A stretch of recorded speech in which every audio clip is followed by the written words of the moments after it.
It doesn't start with an argument. It starts with the kind of quiet that makes you notice the sound of your own breathing. Maybe you're sitting with your phone face down for once. Maybe you're staring at the ceiling before sleep. Maybe you're in the middle of an ordinary day, half listening to someone, half doing what you always do, when a small, inconvenient thought taps you on the shoulder and refuses to leave. Why does it feel like something is paused? Not your life. Not your routine. Something else. Something between you and someone you can't quite name without your chest tightening a little. There's a specific kind of stuckness that isn't loud. It doesn't look like chaos. It looks like delay with manners. Like unsent messages. Like warmth that stops a few inches before it becomes real. Like someone reaching, then pulling back, then pretending they never reached at all. And the uncomfortable truth is this. They're stuck because of you. Not because you did something wrong. Not because you're confusing, or impossible, or too much. That's the lazy story people tell when they don't want to look deeper. They're stuck because you changed the rules without announcing it. You didn't sit them down and say, I require clarity, I require presence, I require honesty. You didn't make a list. You didn't demand anything dramatic. You just became someone who can't be held by half measures anymore. It happened quietly. Probably even without you noticing the exact day it happened. One day you simply stopped explaining yourself to people who were committed to misunderstanding you. You stopped chasing what didn't chase back. You stopped romanticizing inconsistency as mystery. You didn't harden. You sharpened. And when someone meets a person like that, something in them has to decide, will I rise, or will I retreat? Your soulmate, yes, your soulmate, not the fantasy version, the real one. Felt that question land in their body like a weight. They didn't panic outwardly. They kept living. They kept showing up to the world like they always did. But inside, something started rearranging. Because you are not the kind of person they can approach lazily. They may have tried, at first. Not maliciously. Just habitually. A little friendliness here, a little attention there, a little closeness. And then a casual drifting away, the way people do when they're not sure what they want but still want to feel wanted. With others, that pattern worked. With you, it didn't. Not because you punished them. You didn't accuse them. You didn't create drama. You simply didn't move the way you were supposed to. You didn't fill the gap for them. You didn't rush to soothe their silence. You didn't treat their distance like a challenge to win. You stayed steady. And steadiness, real steadiness, does something dangerous to someone who is used to controlling connection through uncertainty. It exposes them. Because when you don't chase, they can't pretend you're the one who needs them more. When you don't beg for clarity, they can't hide behind vagueness and call it taking things slow. When you don't collapse at the edge of distance, they can't keep you on a string. So they began to feel something they didn't expect. Pressure. Not pressure from you. Pressure from the truth. The truth that if they want you, they can't float. They have to stand somewhere. They have to be seen making a choice. And choice is heavy for a person who has spent years surviving by staying half available. That's the first reason they're stuck. You require a full version of them, and they've been living in partial. The second reason is softer, and it's the one you might not realize. You're not easily readable. Not because you play games, but because you've learned how to hold yourself. You have feelings, deep ones, but you don't throw them into the air for entertainment. You don't make your heart a public announcement. You don't scatter your emotional truth just because someone's curious. You give your softness with permission. You open when you feel safe. And safety for you isn't words. It's consistency. So when they look at you, they don't see a person who can be won by charm alone. They see someone who watches. Someone who notices patterns. Someone whose silence isn't emptiness, it's discernment. That makes them careful. Because they can't tell where your boundary ends and your openness begins. They can't tell if a small step toward you will be welcomed, or quietly met with a calm refusal. And this is where their stuckness starts to feel personal. Because if they step forward and you step back, it won't just be rejection. It will feel like a verdict. Like you saw something in them that wasn't enough. They're scared of that moment. Not because they think you're cruel. Because they think you're accurate. Accuracy is terrifying when you're not fully proud of what you'll be seen as. So they hover. They reapproach in ways that don't risk too much. They test the temperature of the room without entering it. A casual check-in. A small reaction to your story. A message that looks light but carries a heavier intention underneath. And then, when it starts feeling real, they retreat. Not fully. Just enough to breathe again. You might have noticed this already. The rhythm of it. The almost. The near. The could have been. You might have told yourself it's timing. Or maybe you told yourself it's nothing. But your body doesn't react to nothing. If your nervous system keeps registering a presence, even when that presence isn't physically there, something is happening. Something is being held back. And here's the third reason they're stuck. You're the first person in a long time who made them want to be better, not just wanted. That difference matters. Being wanted is easy. It's flattering. It's safe. But wanting to be better? That's a mirror. That's effort. That's admission. Because wanting to be better means they've already acknowledged there are parts of them that don't match what they feel for you. They may not say it like that. They may not even have language for it. But they feel it. They feel it when they notice how you handle conflict without theatrics. They feel it when you set boundaries without cruelty. They feel it when you don't weaponize emotions. They feel it when your affection doesn't come with a leash. They feel it when you're kind without trying to buy love with your kindness.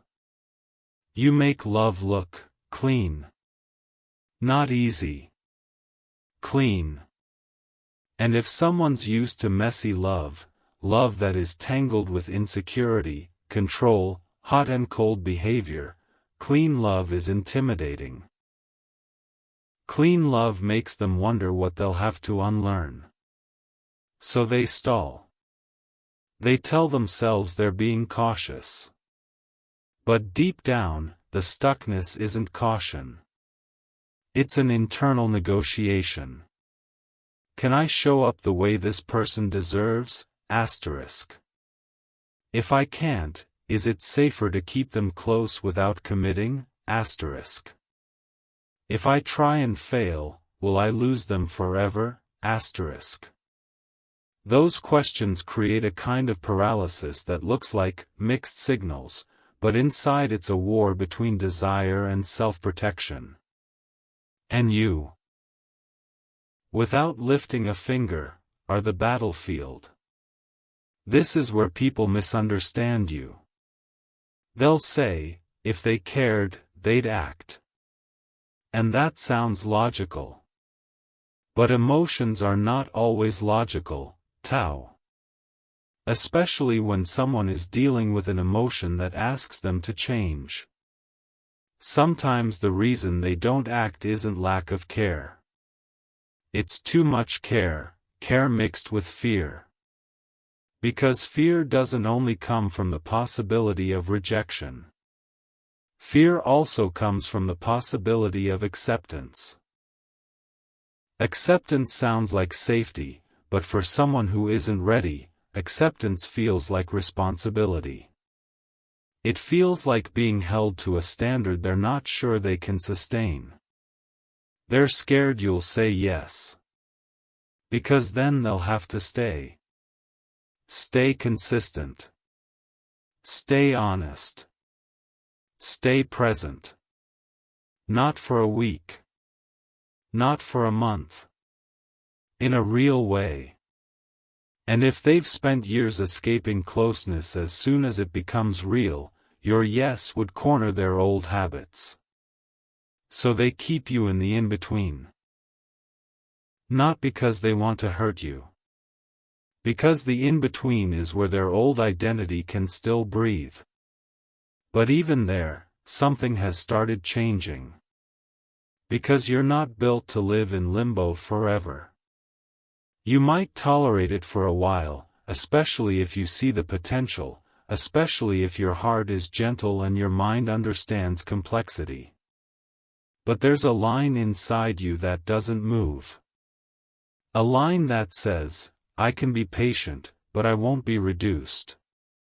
They sense that line. They may not name it, but they feel it. They feel it when you stop responding too quickly. They feel it when you don't over-explain. They feel it when you don't ask, what are we, because you're not willing to beg for definition. They feel it when your attention remains kind, but no longer desperate. Desperation is what made other people easy to keep around. You are not desperate. You are tender, yes. But you are not hungry for scraps. And that is exactly why they're stuck. Because with you, they can't delay forever without consequences. Not consequences you create, consequences life creates. The consequence of time passing. Of you growing. Of you eventually choosing peace over possibility. They can sense the future version of you. The version that has fully moved on, not bitterly, not dramatically, just quietly. The version of you that won't be available to their hesitation anymore. And that future scares them. It scares them in a way that finally starts to sound like honesty. That's when the real stuckness shows itself. They want to come closer, but coming closer means admitting they've been holding back. And admitting they've been holding back means admitting they knew. They knew you were different. They knew they felt something. They knew they were delaying. And now, to step forward, they'd have to look you in the eye and show you that truth. Some people would rather stay stuck than be seen as someone who hesitated. Because hesitation feels like weakness. But with you, weakness isn't punished. It's just noticed. And being noticed is the scariest thing when you've been hiding behind competence for too long. You've met people like that before. People who look confident, composed, in control. People who can talk nicely, who can charm, who can hold a room. But intimacy isn't a room. Intimacy is a small space.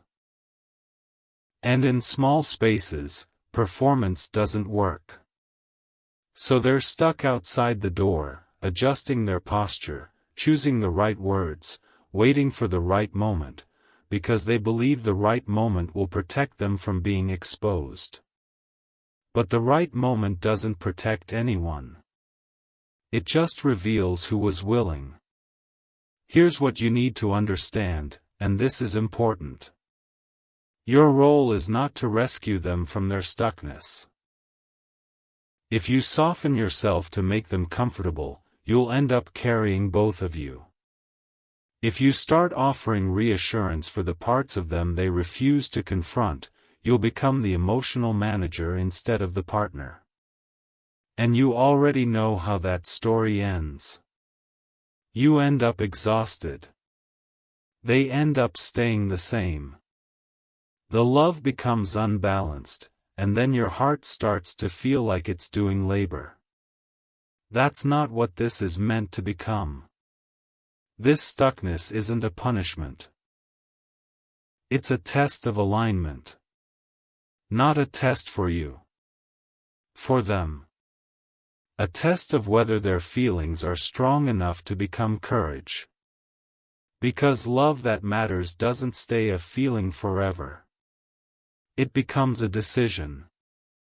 And decisions leave fingerprints in the real world. Not in dreams.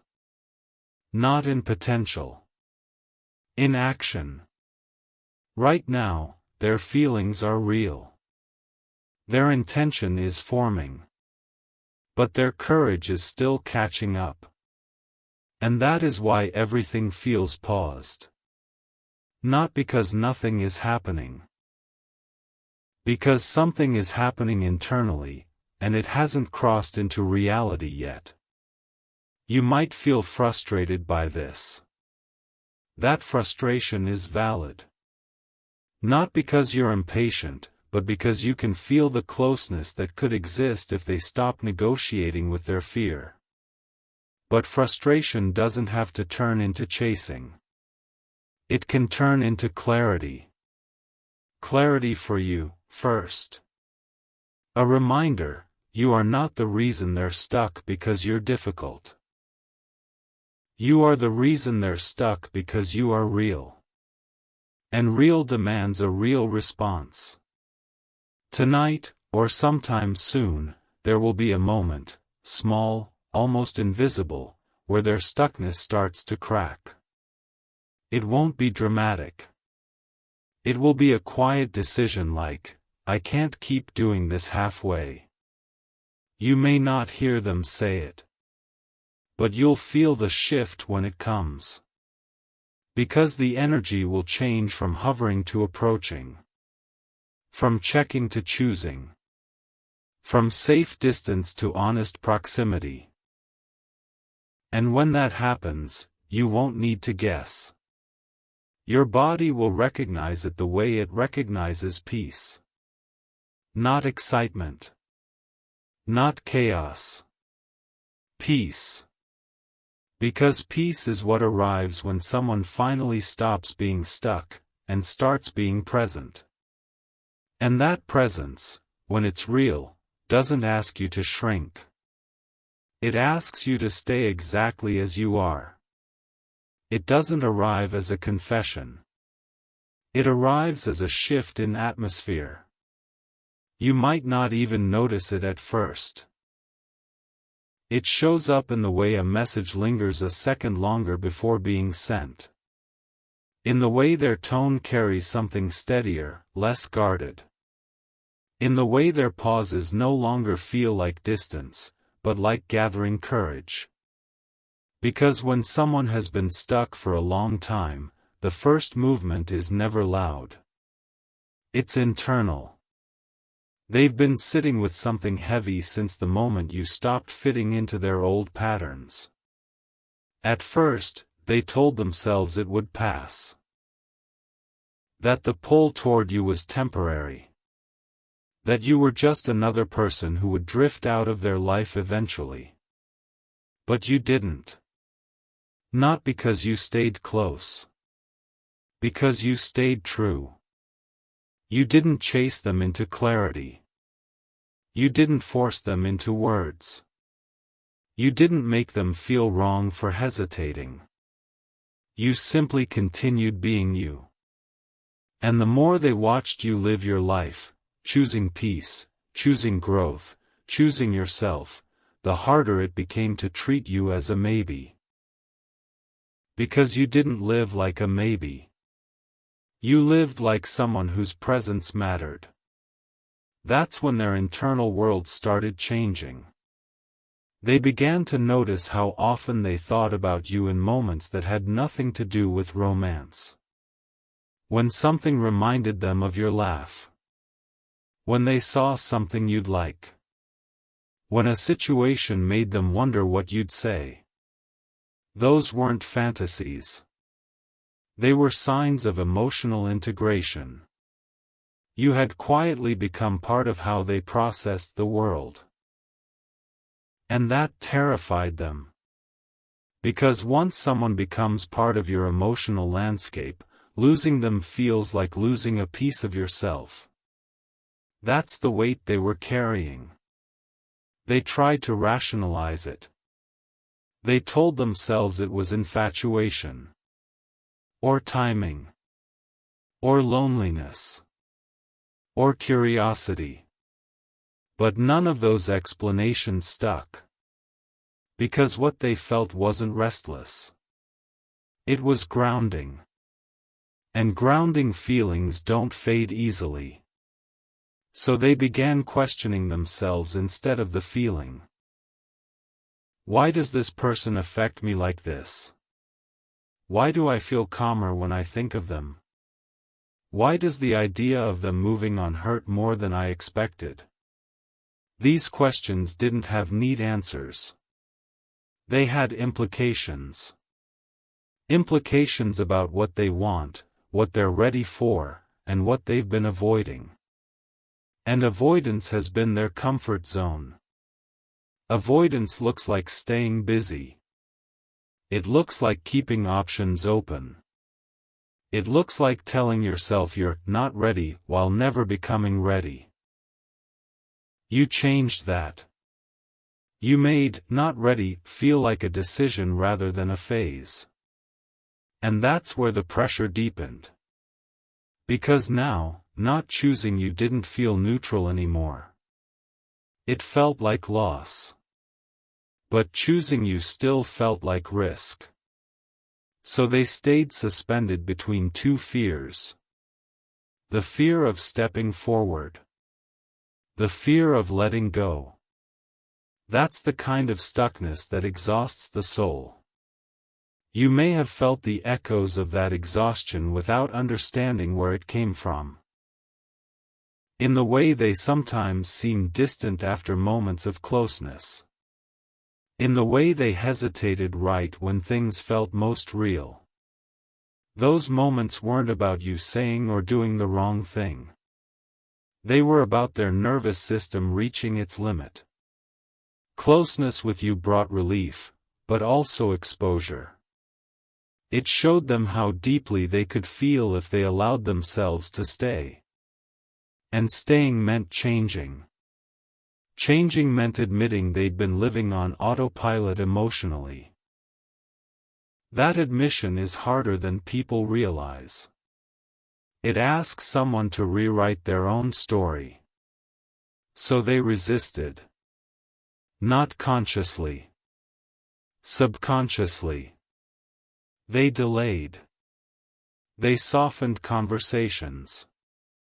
They pulled back when things felt too clear. But the more they did that, the more they felt the ache of what they were postponing. Because clarity with you didn't feel overwhelming. It felt honest. And honesty is addictive when you've been living in emotional gray.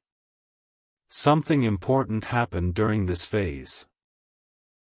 They stopped seeing you as a possibility. They started seeing you as a standard.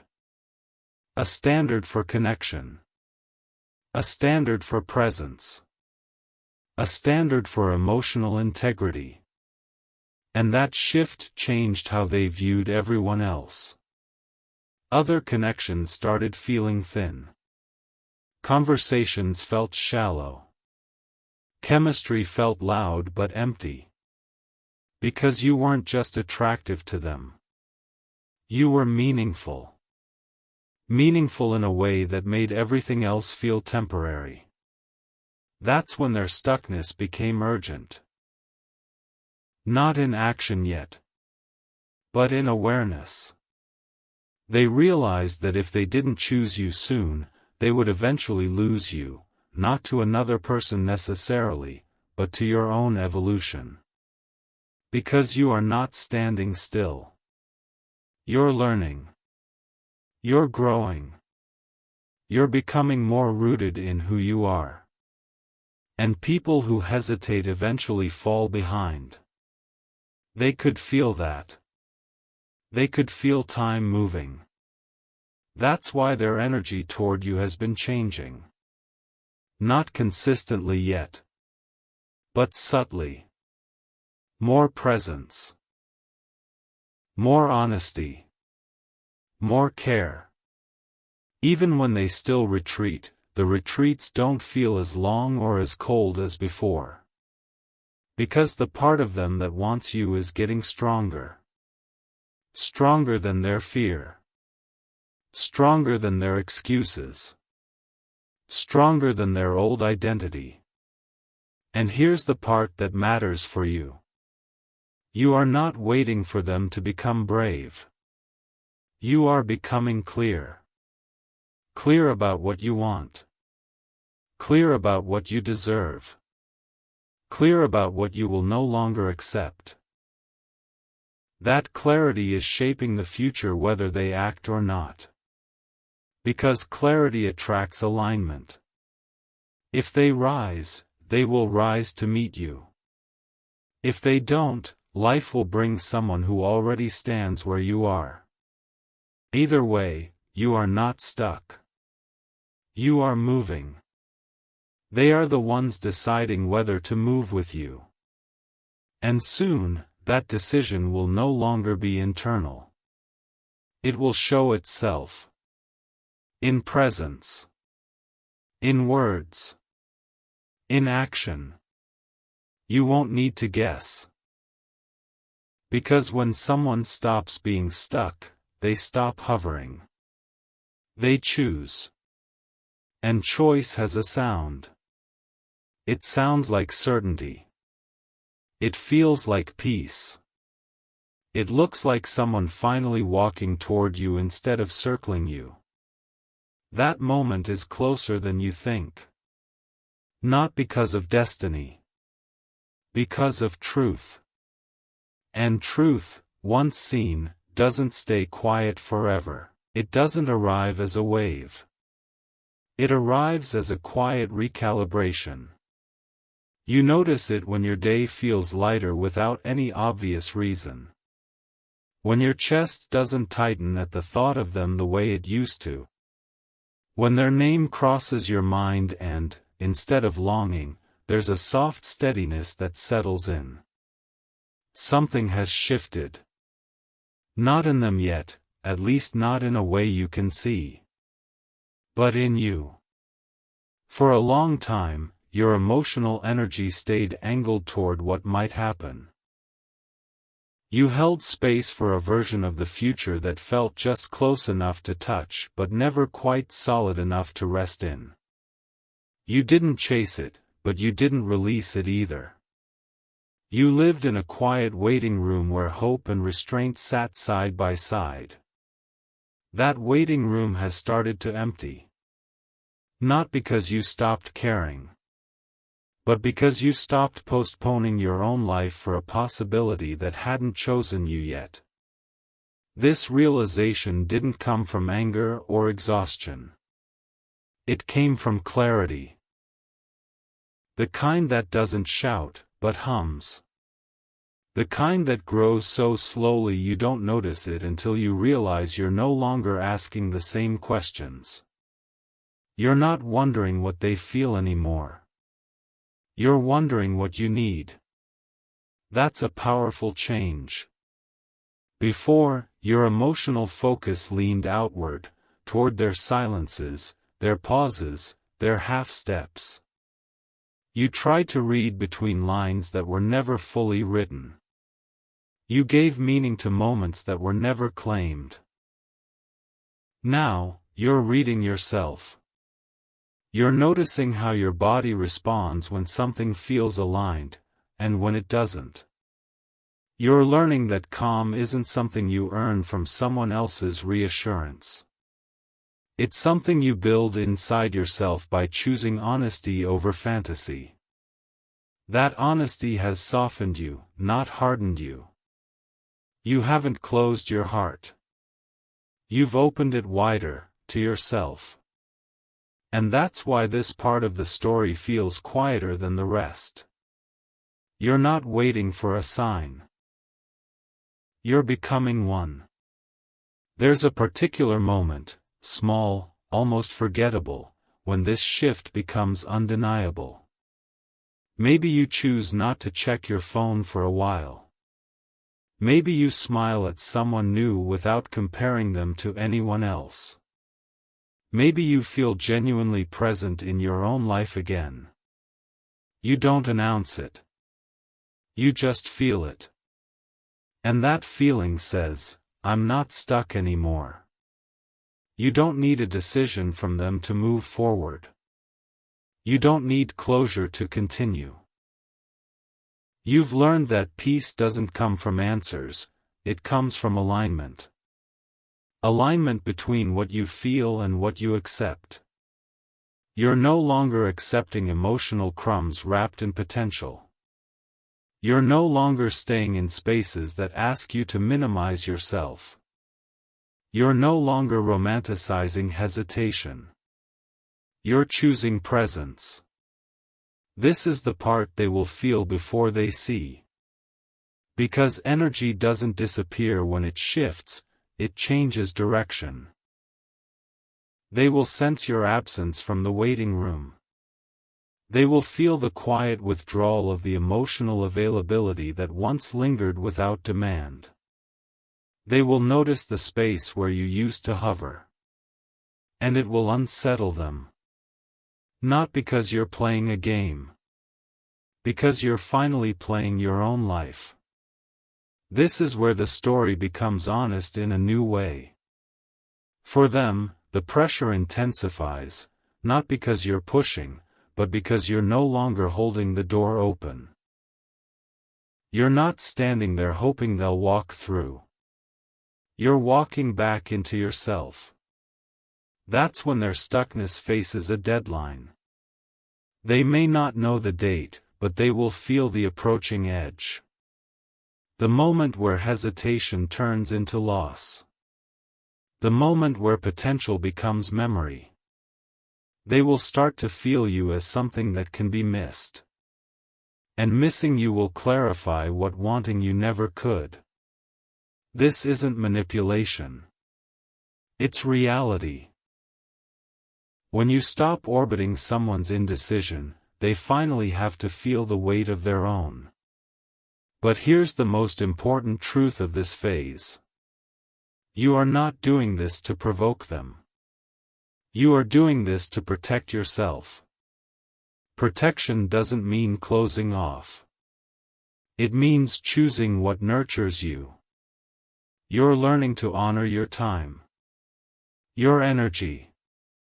Your emotional capacity. You're learning that love doesn't begin in waiting, it begins in mutual movement. And now, you're moving. Not away from them. Toward yourself. This movement is gentle. Unforced. Real. It doesn't ask for applause. It asks for space. Space to grow. Space to breathe. Space to become. You don't know what they will choose. But you know what you have. You have yourself. And for the first time, that feels like enough. Whatever happens next will be built on this foundation. Not longing. Not confusion. Not stuckness. But clarity. And clarity, once it arrives, doesn't leave. It settles. It becomes home. And from that home, the rest of your story will unfold, naturally, honestly, and without resistance. It begins with the smallest refusal. Not a dramatic one. Not something you announce. It shows up as a gentle pause where you once would have leaned forward. A moment where your fingers hover over the screen, then rest. Where you decide, without anger, without performance, not to fill a silence that doesn't belong to you anymore. You don't feel powerful when it happens. You feel calm. That's the part that surprises you. For so long, your emotional posture was angled toward understanding. You believed that if you stayed patient, if you stayed kind, if you stayed open, clarity would eventually grow on its own. And in many ways, that was true. Patience did create something. Kindness did hold space. Openness did invite possibility. But possibility alone isn't a place to live. So now, you are learning to choose presence over potential. You don't withdraw from them with bitterness. You don't create distance to be noticed. You simply stop offering what was never fully received. The part of you that lingered quietly, waiting to be chosen, begins to rest. Rest feels unfamiliar at first. Your body is used to that slight tension, the readiness to respond, the low-level hope that maybe today something will shift. When that tension releases, there's a strange emptiness, not loneliness, but openness. Like a room after the furniture has been moved. You don't rush to fill it. You let it be. And in that space, you start noticing yourself again. Not the version of you that was measured by someone else's attention, but the version that exists when no one is evaluating your worth. You feel the weight of your own presence in your life. The steadiness of your breath. The quiet rhythm of your days. You had forgotten how grounded you can be. This grounding doesn't erase your feelings. It changes how you carry them. They're no longer leaning outward, asking to be met. They're standing inside you, asking to be honored. You honor them by choosing honesty. Not honesty that confronts or demands. Honesty that aligns. Alignment begins to guide your decisions. You say no to things that drain you. You say yes to moments that feel light. You notice when you're shrinking and gently return to your full shape. This isn't self-protection built on walls. It's self-respect built on clarity. And clarity has a ripple. Even if nothing is said, something is felt.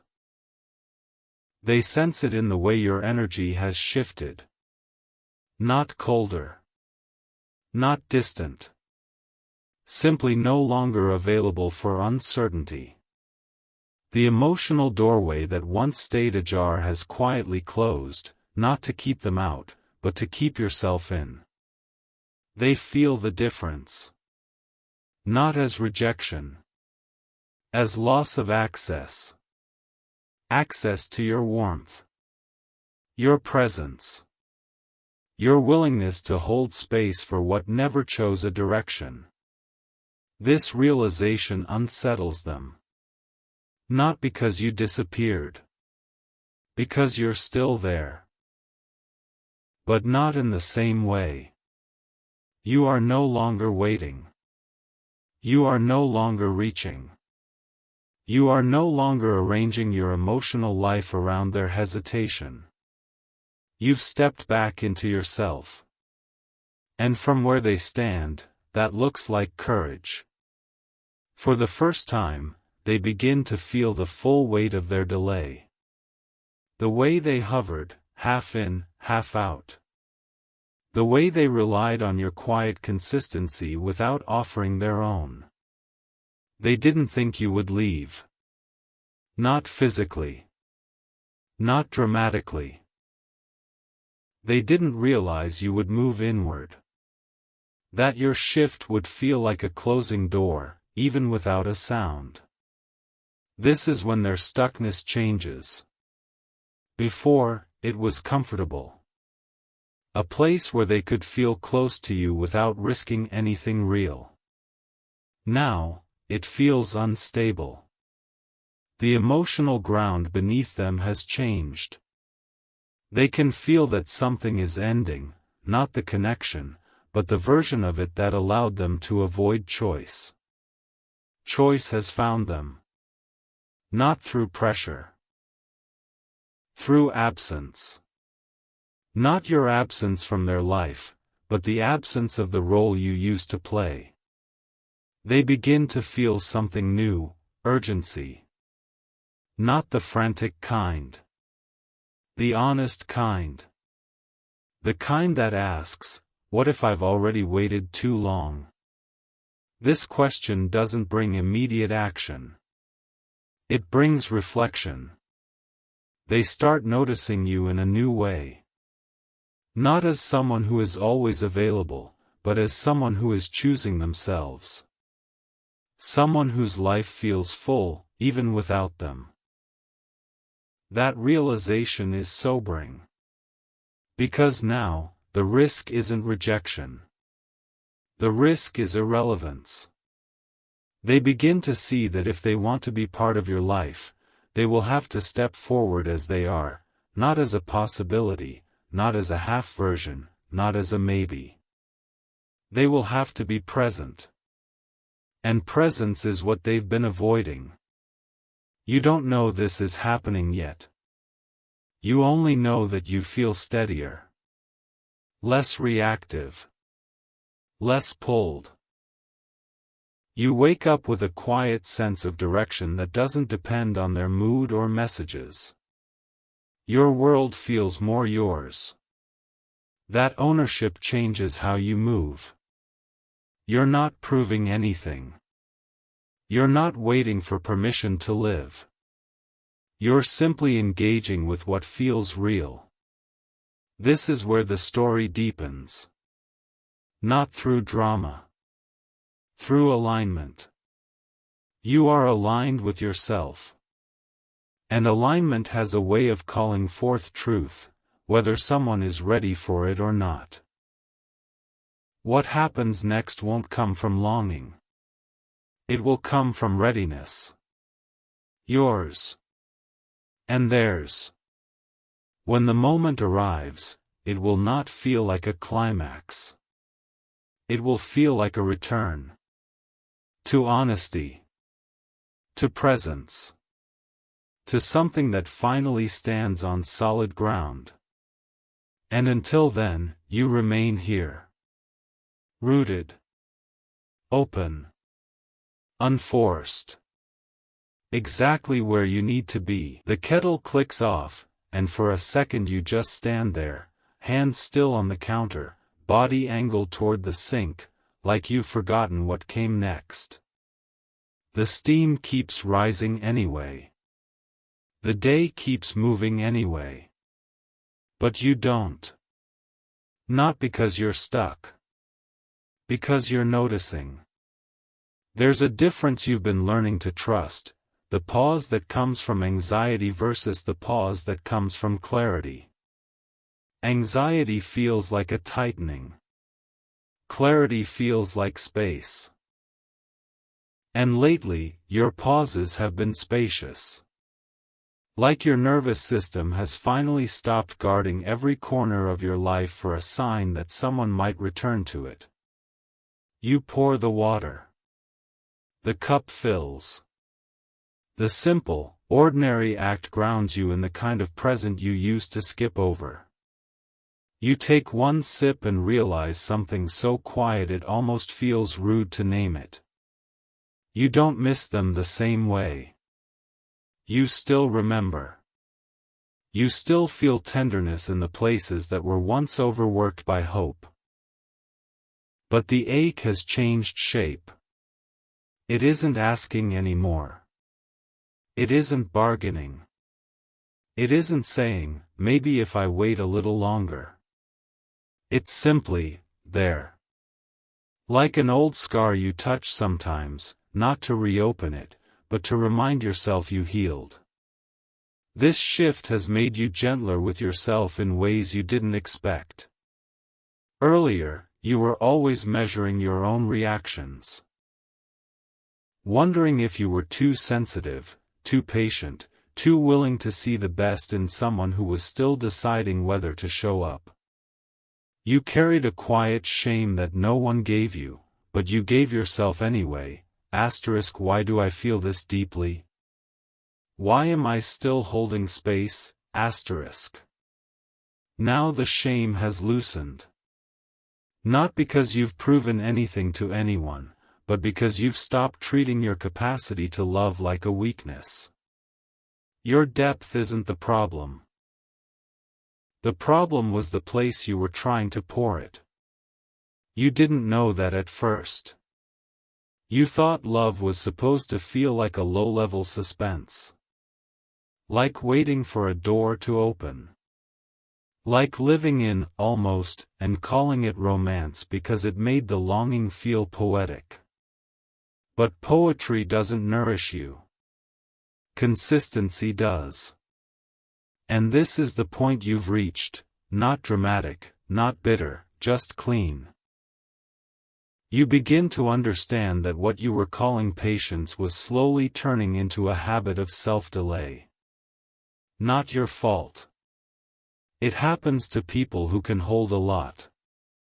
People who can sit with ambiguity without demanding immediate resolution. People who know how to be stable even when the ground is shifting. That's you. But stability has a shadow when it's used in the wrong place.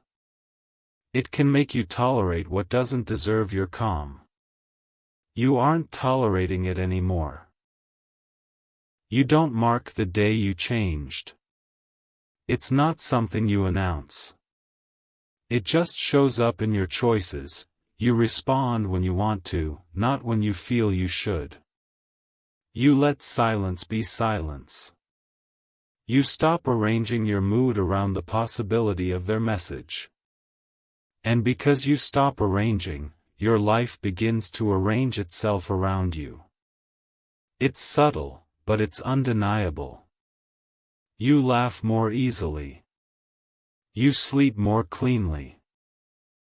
You don't replay conversations the way you used to, trying to locate the hidden meaning you were sure you missed. You notice your appetite returning, not just for food, but for your own life. For plans. For music. For conversations that don't carry undertones of waiting. You're not filling the space with distractions. You're filling it with yourself. That's what makes it real. And somewhere, on the other side of this invisible thread, they feel the shift like a temperature change. Not in a mystical way. In a human way. They notice it because they've grown used to you being quietly available, even when you weren't trying to be. Your energy was consistent. Your warmth didn't punish their delays. Your attention wasn't transactional. It didn't spike and vanish, it stayed, like a steady light in a corner they didn't have to think about. They assumed it would keep staying. That assumption wasn't cruelty. It was comfort. But comfort can make people lazy. And now, something about you is no longer positioned as comfort. You're still kind. Still present when you are present. But there's a boundary in the air that wasn't there before. They can't take your availability for granted. They don't know how to name it, so they start noticing everything. The pace of your replies. The tone. The absence of the small emotional reaches you used to make without realizing you were doing it. The way you no longer leave the door open with little softnesses that invite them to step closer. It's not that you're colder. It's that you're not offering rehearsal space anymore. They feel it, and their first instinct is to test it. Not as a game, more like someone pressing a bruise to see if it still hurts. A message that's casual. A check-in. Something that seems light enough to protect them if you don't respond the way you used to. But you've changed. So you answer in a way that is polite and real and not hungry. You don't add extra warmth to compensate for their hesitation. You don't over-explain. You don't wrap your response in eagerness so they don't feel awkward. You just respond. And that simple shift does something to them. Because what they relied on wasn't your words. It was your openness. They realize, almost with embarrassment, that they were living off your steadiness. Not maliciously, not consciously. But they were. Your steadiness made their indecision feel safe. Now your steadiness is making their indecision feel exposed. Exposure is uncomfortable when you've built a life around being composed. So they retreat again. But the retreat doesn't soothe them the way it used to. It feels different now. It feels like loss. Not the dramatic kind. The quiet kind, the kind you don't notice until you realize you keep reaching for something that isn't there anymore. The kind that makes your stomach drop on a random afternoon for no logical reason. They start asking themselves questions they've avoided for months. Why did I assume they'd wait? Why did I keep it vague when I knew it wasn't vague inside me? What was I protecting, my peace, or my fear? And beneath all of it is a deeper question they don't want to admit even privately. If I step forward now, will it still matter? Because timing is a strange thing. It doesn't announce deadlines. It just moves. And people who wait too long sometimes discover they weren't waiting for readiness at all, they were waiting for the consequences to force their hand. You become their consequence. Not by threatening. By living. This is the part you can't control, and also the part you don't need to. You keep doing what you've been doing, staying honest with yourself, choosing what feels nourishing, refusing to chase what keeps you suspended. You don't do it to teach them a lesson. You do it because you finally understand the difference between love and self-abandonment. And then, one evening, nothing special about the light, nothing dramatic about the sky, you get a message that feels different. Not because it's long. Because it's unprotected. It doesn't come with the usual careful humor. It doesn't come with vagueness disguised as charm. It doesn't arrive like a door half opened. It arrives like a person standing fully in the doorway. They don't say, "We need to talk," like it's a threat. They don't say, "I miss you," like they're fishing. They say something quieter than that, something that makes your throat tighten just a little, not with excitement, but with recognition. They acknowledge the shift. Not accusing you of changing. Not asking you to reassure them. Just acknowledging. Something like, I've been feeling you further away lately. Not in a bad way. Just, different. And I realized I don't want to keep pretending I don't notice, You read it once. Twice. And the old version of you, the one who lived in suspense, would have immediately rushed to soften the moment. To say, no, it's fine, I'm here, don't worry. But the new you doesn't rush. Because you can feel the difference between someone noticing your distance as an inconvenience and someone noticing it as a wake-up call. This feels like a wake-up call. So you breathe. You take your time. And you respond with the kind of honesty that doesn't try to win. It simply tells the truth. You don't say you were waiting. You don't say you were hurt. You don't create a list of everything they did wrong. You say something that's more intimate than complaint. You say you've been choosing yourself more. You say you realized you can't keep holding space for uncertainty forever. You say it gently, because cruelty isn't your style. But you say it clearly, because clarity is.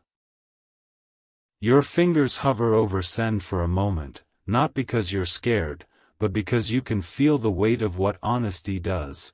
It removes hiding places. Then you send it. And afterward, you don't spiral. That's how you know you've changed. You don't pace the room imagining the worst. You don't reread your message 100 times. You don't prepare yourself to be misunderstood. If they misunderstand you, that's information. If they meet you, that's also information. Either way, you're not abandoning yourself to manage the outcome. Minutes pass. Then longer. And in that space, you notice something surprising: you are okay. Not numb. Not detached. Okay. You can feel your heart beating, steady. You can feel your breath, normal. You can feel the quiet confidence of someone who has learned that their peace is not negotiable. When they reply, it isn't immediate. And the delay doesn't frighten you anymore. Their response doesn't come with grand declarations.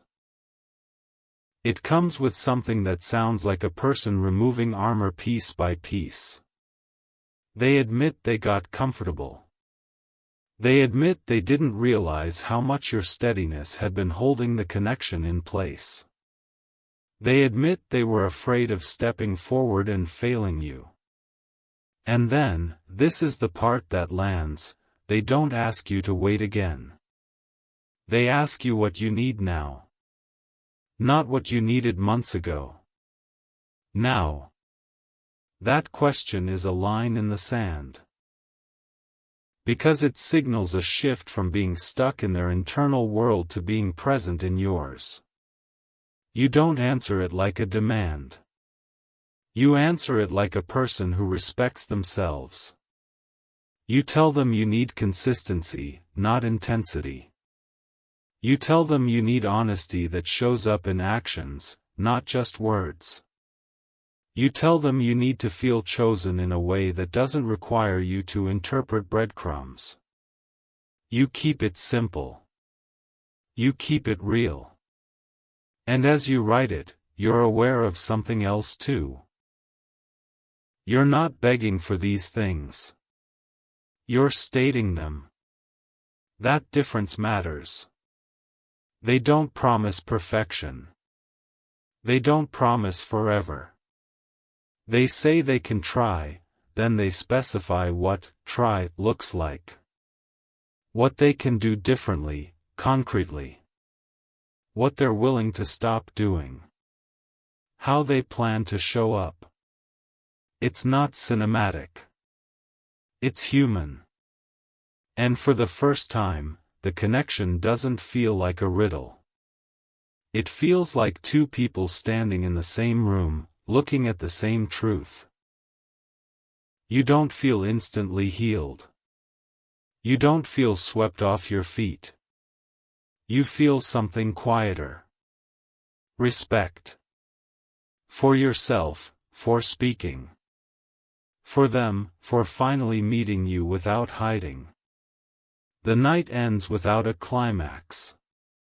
You don't stay up imagining wedding bells or disaster. You don't treat one honest conversation as a guarantee. You simply let it settle. Because you know something now that you didn't know before. Even if they rise, you won't lose yourself. And if they don't, you still won't lose yourself. That's the foundation you built while you were waiting, even if you didn't realize you were building it.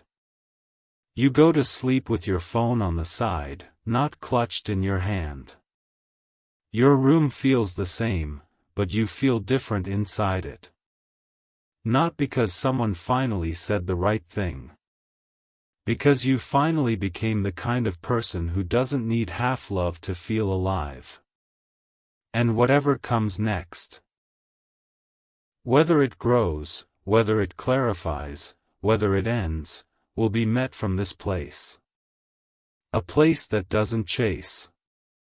A place that doesn't beg. A place that doesn't confuse longing with destiny. Just you. Present. Clear. And finally, unafraid of the truth in either direction.